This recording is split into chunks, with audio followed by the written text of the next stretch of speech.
बिस्मिल्लाहिर्रहमानिर्रहीम।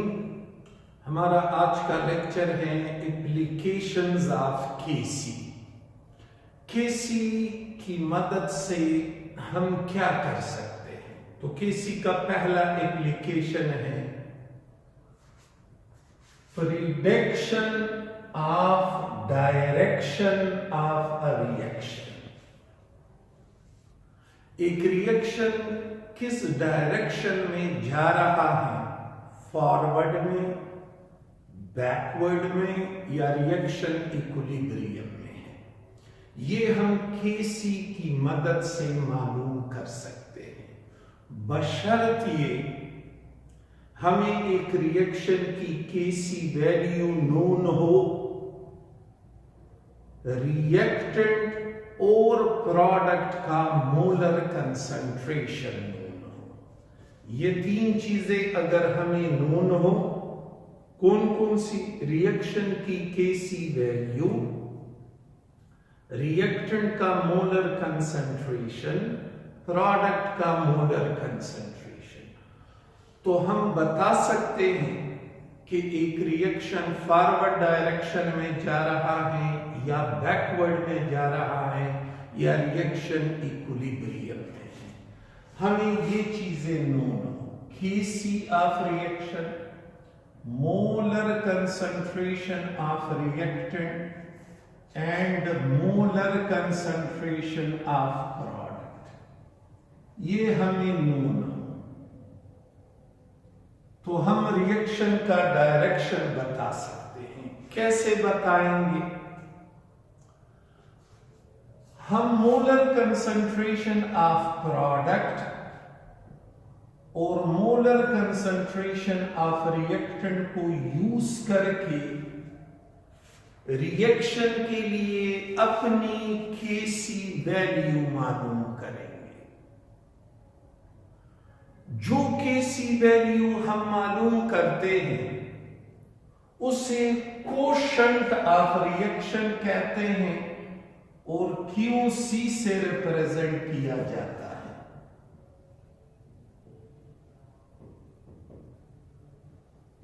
Quotient of reaction,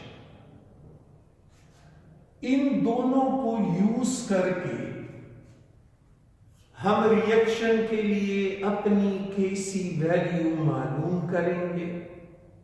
जो केसी value हम मालूम करते हैं, एक तो क्वेश्चन में गिवन होगी, ये क्वेश्चन में जो गिवन है ये इक्विलिब्रियम कांस्टेंट कहलाता है। जो केसी वैल्यू हम मालूम करते हैं उसे कोशंट ऑफ रिएक्शन कहेंगे, उसे क्यूसी से रिप्रेजेंट किया जाता है और ये ऐसे ही कैलकुलेट करते हैं जैसे केसी को कैलकुलेट किया जाता है। तो हम जब क्यूसी यानी कोशंट ऑफ रिएक्शन मालूम करेंगे, फिर इसको इसके साथ कंपेयर करेंगे, तो तीन पॉसिबिलिटीज हैं। क्यूसी इज लेस देन केसी, अगर ये वाली हालत हो तो इसका मतलब है रिएक्शन फॉरवर्ड डायरेक्शन में जा रहा है।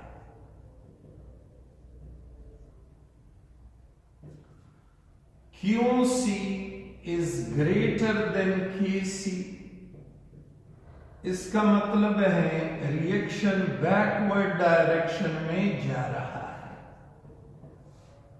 और अगर दोनों आपस में इक्वल हो तो इसका मतलब है रिएक्शन इक्विलिब्रियम में है।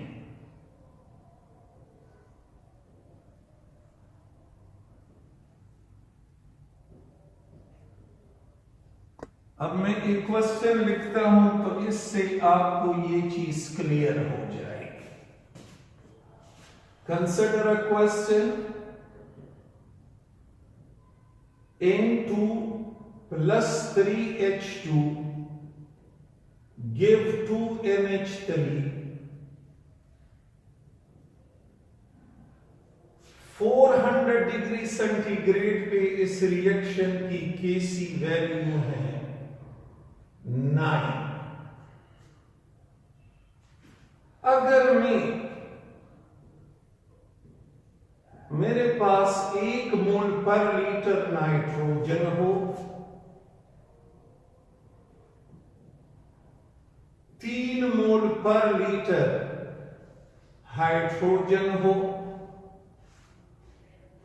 और 2 मोल पर लीटर अमोनिया हो।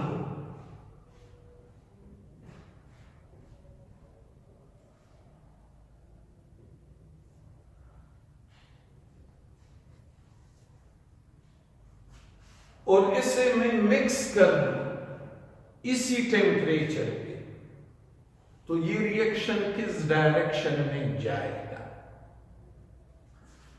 तो आप क्वेश्चन में देखिए, मुझे Kc वैल्यू नोन है, रिएक्टेंट का मोलर कंसंट्रेशन नोन है, प्रोडक्ट का मोलर कंसंट्रेशन नोन है। मैं क्या करूंगा, इस रिएक्शन के लिए अपनी Kc वैल्यू मालूम करूंगा।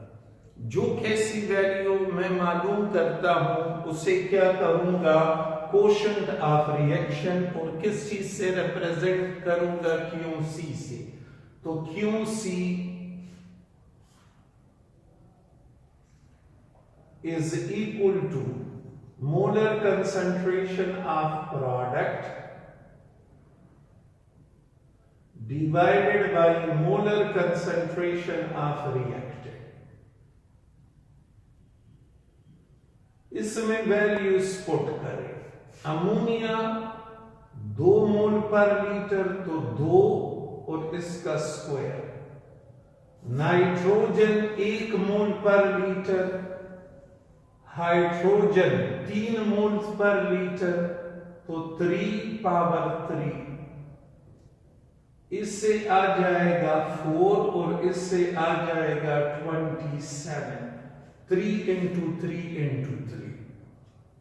इसे जब आप सॉल्व करोगे तो इससे तकरीबन आएगा 0.18। मैंने रिएक्शन के लिए QC वैल्यू कैलकुलेट कर ली। अब आगे क्या करूंगा, QC को Kc के साथ कंपेयर करूंगा। तो QC मैंने कैलकुलेट किया कि QC की वैल्यू है 0.18 और Kc की वैल्यू मुझे क्वेश्चन में गिवन है विच इज 9। तो इन दोनों को कंपेयर करें। QC is less than Kc, so reaction will move in which direction? Forward direction। तो ये Kc का एक एप्लीकेशन। मैंने ये रिएक्शन लिखा और मैंने रिएक्टेंट प्रोडक्ट के मोलर कंसंट्रेशन आपस में मिक्स किए। तो मैंने पहले से बताया कि ये रिएक्शन किस डायरेक्शन में जाएगा, फॉरवर्ड में जाएगा। रिएक्शन के लिए मैंने QC की वैल्यू कैलकुलेट की और QC की वैल्यू Kc से कम आ गई, तो इसका मतलब है रिएक्शन फॉरवर्ड डायरेक्शन में जाएगा। अगर QC की वैल्यू ज्यादा आती तो फिर बैकवर्ड डायरेक्शन, और अगर इक्वल आती तो इसका मतलब है ये रिएक्शन इक्विलिब्रियम की हालत में है। दूसरा एप्लीकेशन है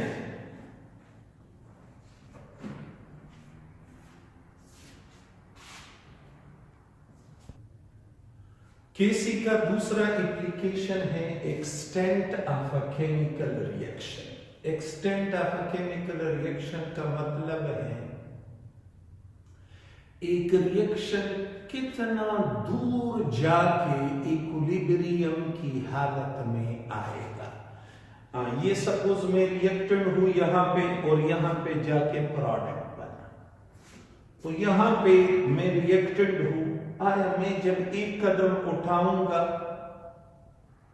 तो रुकूंगा या दूर जाके इक्विलिब्रियम की हालत में आऊंगा।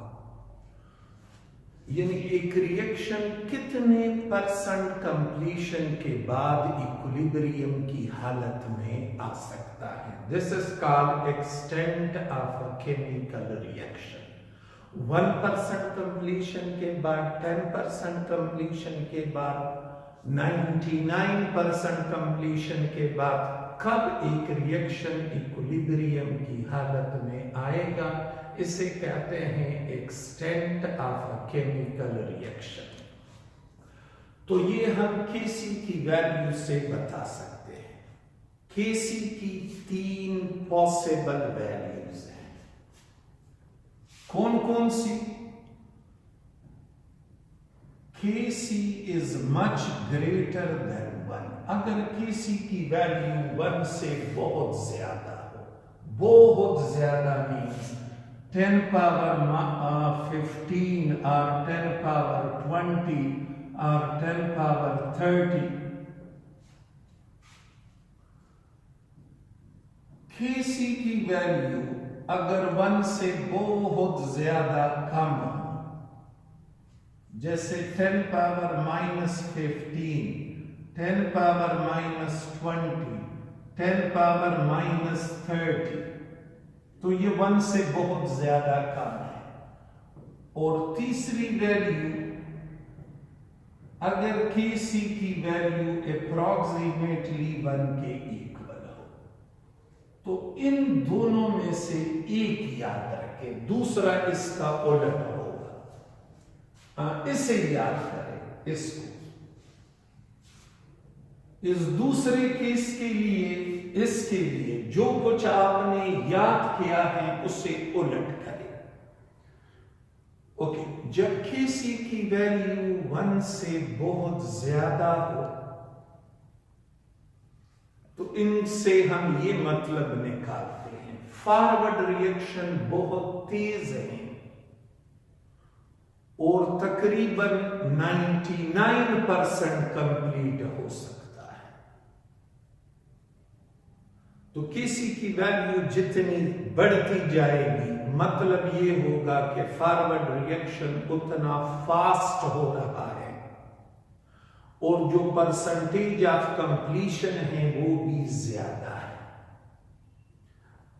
तो इसका क्या मतलब हुआ? इसका मतलब है फॉरवर्ड रिएक्शन बहुत फास्ट है और रिएक्शन 90% से ऊपर कंप्लीट हो चुका है। इसका ये भी मतलब हम निकाल सकते हैं कि रिएक्टेंट हाईली अनस्टेबल है या प्रोडक्ट बेहद स्टेबल है। So when Kc value is much greater than 1, we conclude, पहला conclusion, forward reaction is very fast.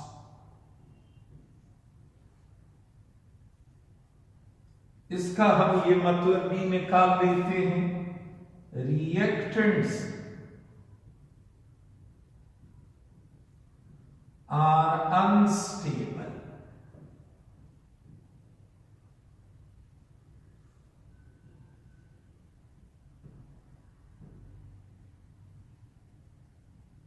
Products are stable.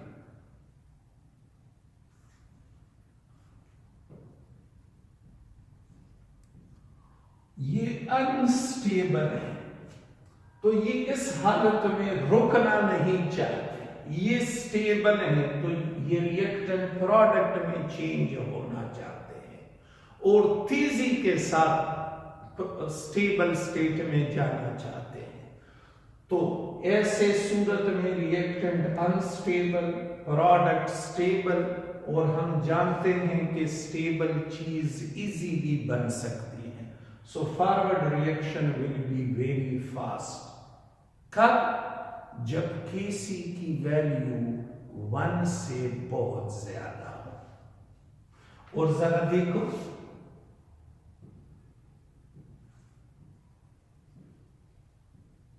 Chlorine atom chlorine molecule में चेंज हो रहे हैं। इस रिएक्शन की Kc वैल्यू है 10 power 38। Look at this Kc value 1 से बहुत ज्यादा। इसका क्या मतलब हुआ? इसका ये मतलब हुआ कि फॉरवर्ड रिएक्शन बहुत फास्ट है। इसका ये मतलब हुआ कि ये जो क्लोरीन एटम है ये अनस्टेबल है। इसका ये मतलब हुआ कि ये जो प्रोडक्ट है ये बेहद स्टेबल है। इस केस के लिए when Kc value is much smaller than 1, इन्हीं बातों को उलट करें। Forward reaction is very very slow. Slow क्यों है? क्योंकि रिएक्टेंट बेहद स्टेबल है, वो प्रोडक्ट में चेंज होना नहीं चाहते। क्यों? क्योंकि प्रोडक्ट अनस्टेबल है। अच्छा, जब ये वाली हालत हो Kc is approximately equal to 1, तो इसका मतलब है फॉरवर्ड और बैकवर्ड रिएक्शन सेम स्ट्रेंथ के हैं, उनका रेट सेम है। क्यों? क्योंकि रिएक्टेंट और प्रोडक्ट की जो स्टेबिलिटी है वो कंपैरेबल है, तकरीबन एक जितनी है। मेजॉरिटी रिएक्शन में Kc की वैल्यू तकरीबन 1 के इक्वल होती है, क्योंकि मेजॉरिटी केसेस में रिएक्टेंट और प्रोडक्ट कंपैरेटिव स्टेबिलिटी के होते हैं। तो ये Kc का दूसरा एप्लीकेशन था। ये देखिए, ये एक एग्जांपल है 7.4 on page 220। N2 plus O2 give to NO। साथ में इस रिएक्शन की Kc वैल्यू भी दी गई है 10 power -30। Predict the extent of the reaction। तो Kc वैल्यू 1 से बहुत ज्यादा कम है। इसका ये मतलब है कि ये और ये, इन तीनों गैसेस में से इसकी क्वांटिटी बहुत ज्यादा कम है, क्योंकि ये जो रिएक्टेंट हैं ये हाईली स्टेबल है। ये रिएक्टेंट इस प्रोडक्ट में चेंज होना नहीं चाहते। Why they are stable? Stability की वजह ये है कि नाइट्रोजन में ट्रिपल कोवेलेंट बॉन्ड है, जबकि ऑक्सीजन में डबल कोवेलेंट बॉन्ड है। तो इनके ये बॉन्ड इजीली नहीं टूटते। इस टेम्परेचर पे तो इनके बॉन्ड टूटेंगे नहीं। देयरफॉर अगर आपके पास N2 और O2 हो तो इस टेम्परेचर पे 25 डिग्री सेल्सियस पे उनके रिएक्शन करने के चांसेस बहुत कम है। यानी फॉरवर्ड रिएक्शन नहीं होगा। अलबत्ता अगर ये चीज है तो ये वापस इसमें चेंज हो सकता है। सो इसमें और इसमें किसकी क्वांटिटी कम होगी? इस प्रोडक्ट की, क्योंकि ये प्रोडक्ट इन रिएक्टेंट के मुकाबले में अनस्टेबल है, या ये रिएक्टेंट स्टेबल है, प्रोडक्ट में चेंज होना नहीं चाहते। अच्छा, Kc का तीसरा एप्लीकेशन है calculation of equilibrium concentration of reactant and product. ये एक रिएक्शन है, ये जब इक्विलिब्रियम को पहुंच जाए तो इक्विलिब्रियम के वक्त रिएक्टेंट कितना बाकी बचा होगा और प्रोडक्ट कितना बना होगा, ये भी हम मालूम कर सकते हैं। अगर हमें रिएक्शन की Kc वैल्यू नोन हो और रिएक्टेंट का इनिशियल कंसंट्रेशन नोन हो, ये देखो H2 plus I2 give to HI। इस रिएक्शन की Kc वैल्यू है 49। अगर मैं 1 मोल पर लीटर हाइड्रोजन लूं, 1 मोल पर लीटर आयोडीन लूं, तो बताओ कि इक्विलिब्रियम के वक्त, एट इक्विलिब्रियम,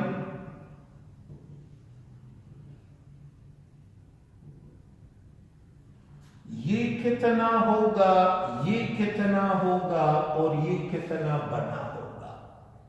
ऐसी सूरत में आपने क्या करना है, यहां जो भी कोफिशिएंट होगा प्रोडक्ट का, आप सपोज करें कि ये बना है 2x, इसकी क्वांटिटी शुरू में 0 थी क्योंकि रिएक्शन शुरू नहीं हुआ था, और फिर जब रिएक्शन शुरू हुआ और इक्विलिब्रियम पे पहुंच गया तो ये बन चुका है। कितना बना है हम नहीं जानते, मैंने लिखा 2x। यहां पे जो भी कोफिशिएंट हो वो लिखे और साथ में इसकी क्वांटिटी अननोन x। अच्छा, इसकी क्वांटिटी में कमी आएगी, कितनी कमी, तो वो अगेन आप इस कोफिशिएंट से मालूम करोगे। ये और ये मिलके ये बना रहे हैं, तो इसकी क्वांटिटी कम हुई है। कितनी कम हुई है, अगर ये 1 मोल कम होता है तो ये 2 मोल बनते हैं। ये 2x मोल बना है, 2x, तो ये कितना कंज्यूम हुआ होगा, x मोल, क्योंकि ये कोफिशिएंट बता रहा है कि जब इसका 1 मोल कंज्यूम होता है तो इसके 2 मोल बन जाते हैं। तो अगर इसके x मोल कंज्यूम हो जाए, x, ये कितना बनेगा 2x, तो इसके x मोल कंज्यूम हो चुके हैं, बाकी कितना बचा है 1 माइनस x। और इसी तरह ये भी, जब इसका 1 मोल कंज्यूम होता है तो इसके 2 मोल बनते हैं।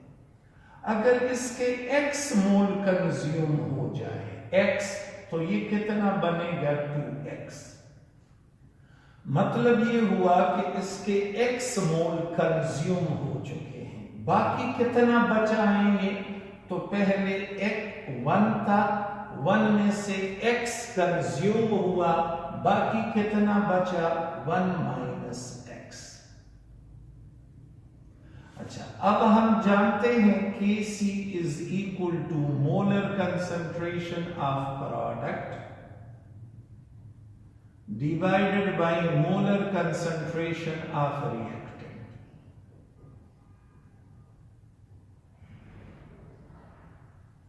अब मैं इंटरेस्टेड हूं x की वैल्यू में कि ये x आखिर है कितना, तो पुट वैल्यूज, Kc वैल्यू मुझे पहले से गिवन है which is 49, molar concentration of HI, ये मैंने सपोज किया है कि ये 2x है, 2x पावर 2, HI का है 1 माइनस x, और आयोडीन का भी है 1 माइनस x। तो ये आप रीअरेंज करें या फर्दर थोड़ा सा सॉल्व करें। 49 को मैंने लिखा 7 पावर 2, 7 7s are 49, ये 2x power 2, 1 minus x into 1 minus x, तो 1 माइनस x पावर 2,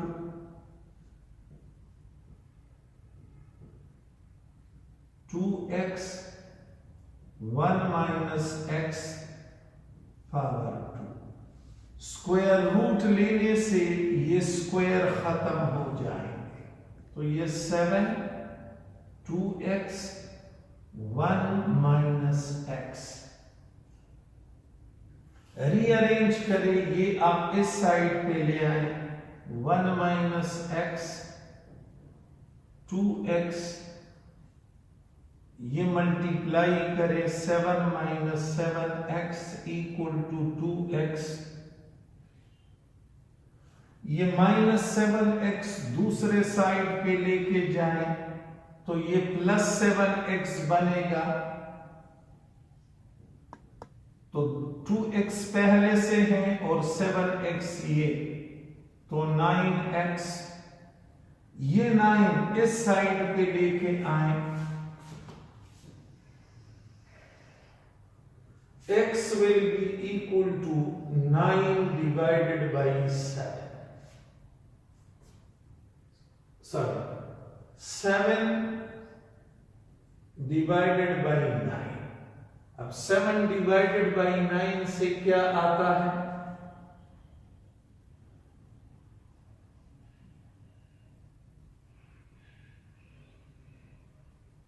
तकरीबन 0.6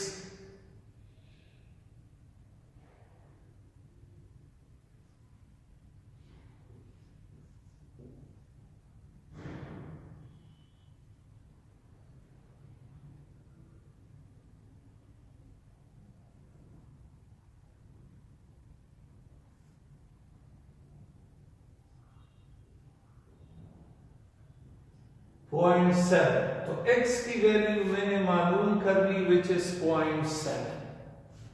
अब x मुझे नोन हुआ कि x की वैल्यू है 0.7 मोल्स पर लीटर। तो HI का मोलर कंसंट्रेशन ये मैंने कितना सपोज किया हुआ है 2x, तो मतलब हुआ 2 into 0.7 यानी 1.4 मोल्स पर लीटर। H2 का मोलर कंसंट्रेशन ये मेरे पास है 1 minus x यानी 1 minus 0.7 यानी 0.3 मोल्स पर लीटर। और I2 का आयोडीन का ये भी मैंने सपोज किया हुआ है 1 minus x, तो 1 minus 0.7 equal to 0.3 moles per litre. यूं मैंने प्रोडक्ट और रिएक्टेंट के मोलर कंसंट्रेशन मालूम किए